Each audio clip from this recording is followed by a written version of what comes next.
মধ্যপ্রাচ্যে ঘনীভূত হচ্ছে যুদ্ধের কালো মেঘ। ইরান, ইসরায়েল এবং যুক্তরাষ্ট্রের মধ্যকার সংঘাত চতুর্থ দিনে গড়িয়েছে। এমন পরিস্থিতিতে মধ্যপ্রাচ্যের 14টি দেশ থেকে নিজেদের নাগরিকদের যত দ্রুত সম্ভব সরিয়ে নেওয়ার নির্দেশ দিয়েছে মার্কিন পররাষ্ট্র দপ্তর। ভয়াবহ যুদ্ধের শঙ্কায় কাঁপছে গোটা মধ্যপ্রাচ্য। US assistant secretary of state মোরা নামদার এক জরুরি বার্তায় জানিয়েছেন, মধ্যপ্রাচ্যের পরিস্থিতি এখন চরম ঝুঁকিপূর্ণ। ফলে বাহরাইন, মিশর, ইরান, ইরাক, ইসরায়েল ও ফিলিস্তিনি ভূখণ্ড, জর্ডান, কুয়েত, লেবানন, ওমান, কাতার, সৌদি আরব, সিরিয়া, সংযুক্ত আরব আমিরাত এবং ইয়েমেনে অবস্থানরত মার্কিন নাগরিকদের অবিলম্বে দেশ ত্যাগের নির্দেশ দেওয়া হয়েছে।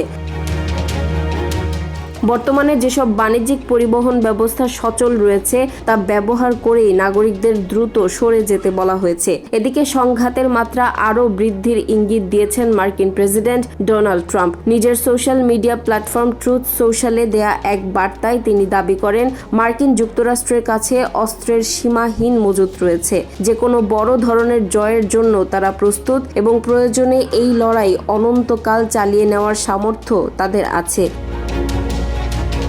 অন্যদিকে বিশ্বজুড়ে এই সংঘাত ছড়িয়ে পড়ার আশঙ্কা দেখা দিলেও বেইজিং জানিয়েছে তারা ইরানকে কোনো প্রকার সামরিক সহায়তা দিচ্ছে না। তবে কূটনৈতিক বিশ্লেষকদের মতে এই 14টি দেশ থেকে মার্কিন নাগরিকদের সরিয়ে নেওয়ার পদক্ষেপ ইঙ্গিত দিচ্ছে যে সামনে বড় কোনো সামরিক অভিযান বা পাল্টা হামলার সম্ভাবনা রয়েছে।